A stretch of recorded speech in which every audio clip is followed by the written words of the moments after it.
Hello and welcome to the I Do Wedding Marketing Podcast. I'm your host, Nina Adio, a social media marketing expert specific to the wedding industry. On this show, I discuss tips to help you DIY your social media, as well as getting the confidence and income to outsource it. Thank you for allowing this episode to come through on your Bluetooth, your car radio, wherever it may be you're listening from today. Now, let's take your wedding business to the next level. Hello, everybody, and welcome back to the I Do Wedding Marketing Podcast. I'm so glad you're here for another episode. And I have to say, I'm so glad that the podcast received another review over the week since we were talking last. So I just wanted to give that review a shout out from Zig Holy Wealth. Says Nina is a natural host and shines light on such a fun and important industry. She's a great interviewer and shares so much value. And I really, really appreciate that. And if you go back and listen to last week's episode for sure, we sat with Eileen Joy, who is a money coach. And that I got a lot of feedback on just how revved up and inspired it made people. So be sure to go back and listen to episode 27 with Eileen so that you can listen to that, because I don't think we get enough, just because the nature and structure of a wedding business is so different than traditional jobs and traditional pay schedules. Having somebody speak specifically to our kind of way of making money, I think is really beneficial. If that episode or any of my past episodes have helped you, it really would mean a lot if you could take a moment to review this podcast. If you listen to this on the Apple podcast app, all you have to do is go into the app, type in my podcast, click the little icon with me on it, and then scroll to where you see ratings and reviews. And that's where you can leave your review. And you can do that on any device that you can get podcasts from. So you can do that on your tablet, on your iPad, on your iPod, etc. I still have an iPod. I don't know about the rest of you, but yes, I still have an iPod. So you can best believe that I'll be leaving a review. I'm also recording this on Prime Day, which is pretty exciting. I'm wondering if you guys splurged for anything on Amazon Prime Day. I have not yet, but let me tell you, if they had like crazy deals on the K cup coffee pods and ebooks, I'd probably get some, but I haven't seen any of those yet. I would like a Roomba, but I don't think the cat would like that. So far I've been able to resist Prime Day. But today, what I want to talk about is some quick things you can try on your social media that will increase engagement. So these aren't huge strategies I'm revealing, but just little things that you can implement and perhaps add in to your bigger strategy. I've been adding these things into my client strategy this quarter. I've been testing out some new things. So I want to tell you what I've enjoyed and what I think you should try implementing into yours. The first thing, guys, is meme reels. I think they should just call them meals, but they call them meme reels. And what that is making a meme, but having it be a real format. So an Instagram story size, Facebook story size, and uploading it as a reel to Instagram, Facebook. You can take advantage of all the platforms now have some sort of method. They all call it something different, where you can upload a vertical video. And a meme reel essentially is just take a funny GIF, a funny quote from a show, a funny photo, and then you add the funny wedding caption to it. So let me go through my process a little to explain and hopefully help you get a visual of what this is. I'll make these on Canva. I find that to be the easiest for me. And I'll create a template that is Instagram story size. Then I will scroll down on Canva it's called Giphy, Giphy, and you can add pre-loaded gifs onto there. And I'll type in something that's really generically popular, like the show Friends. And I'll find a moving picture of, there's one that's just such a famous shot of Rachel, Monica, and Phoebe all in wedding dresses. So I'll put that in to the template and then add a caption saying, "Me and my besties once we're all finally married," and because they're on the couch drinking beers in their wedding dresses. Or there's some great ones of Phoebe looking overwhelmed at a bridal salon. So you can say, "Me, my first time I go, into the wedding dress store," or "Me when I go to the bridal salon without a wedding planner," whatever it is. And type in things. I'll type in shows I like Selling Sunset. I'll type in shows that I know other people like The Office, and I'll just type in terms like wedding, bride, etc. And that's where I'll get that inspiration. And then when I upload it to Instagram, I'll do it as a reel, and I'll add a trending song to be the background to it. And I have found that these have gotten some really great traction, especially for some of my accounts that post more frequently.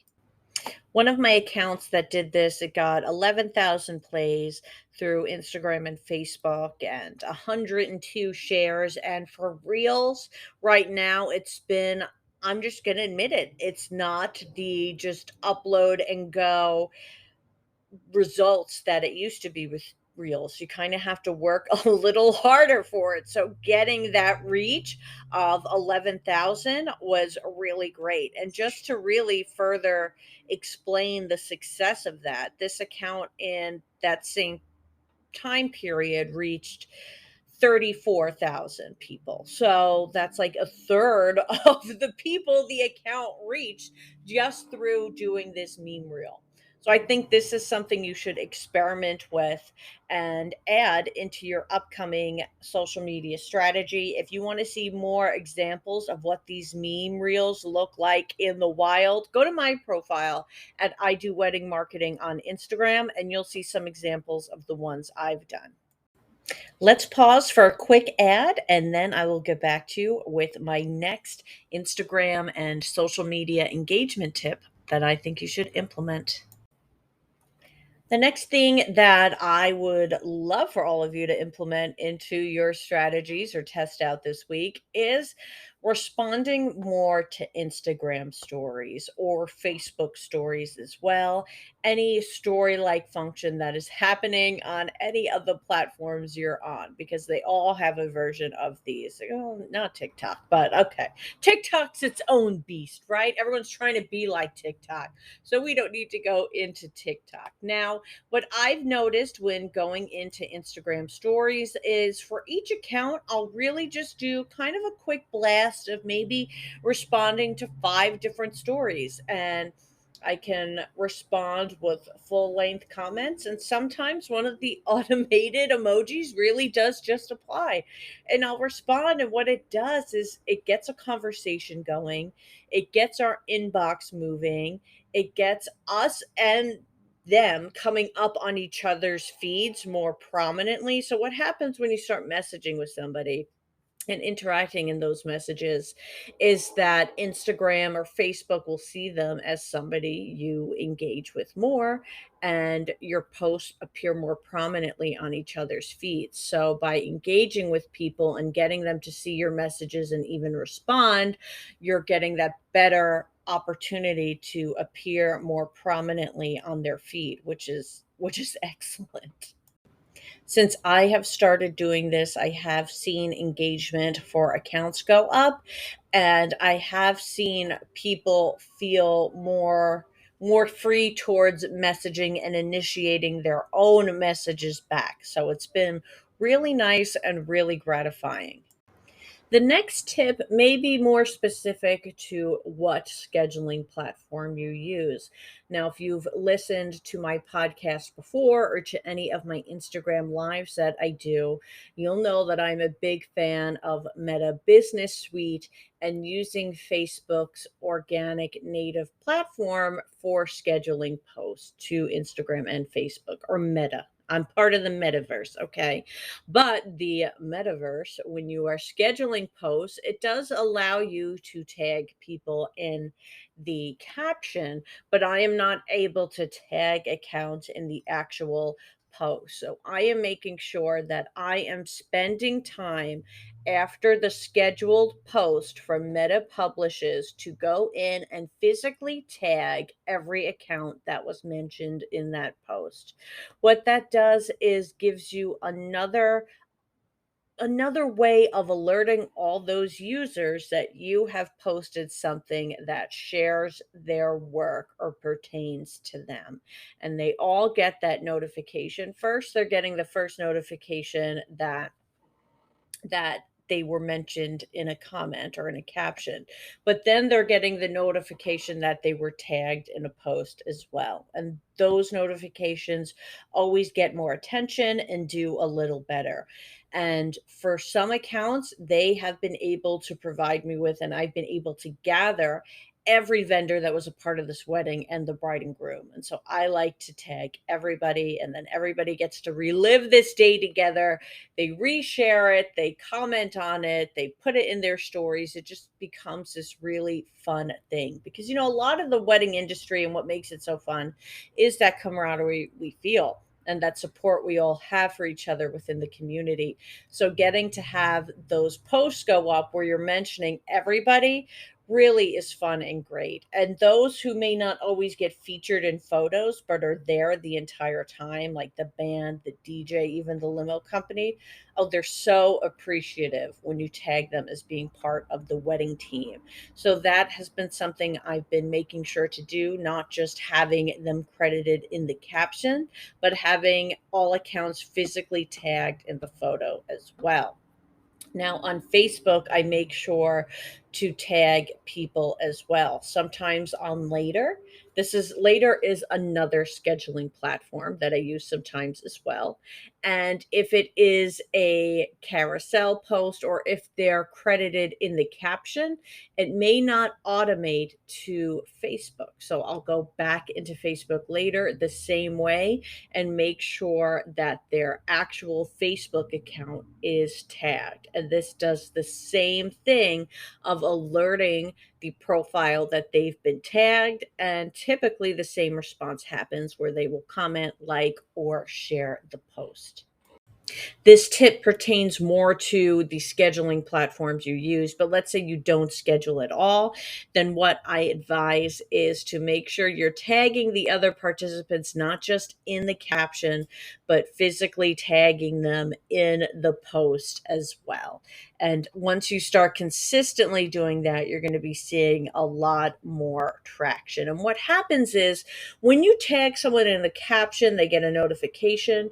When you tag someone in the photo, they get a message. So that really helps to guarantee that they see that this photo was tagged with them. And that's why there is that extra benefit to doing this.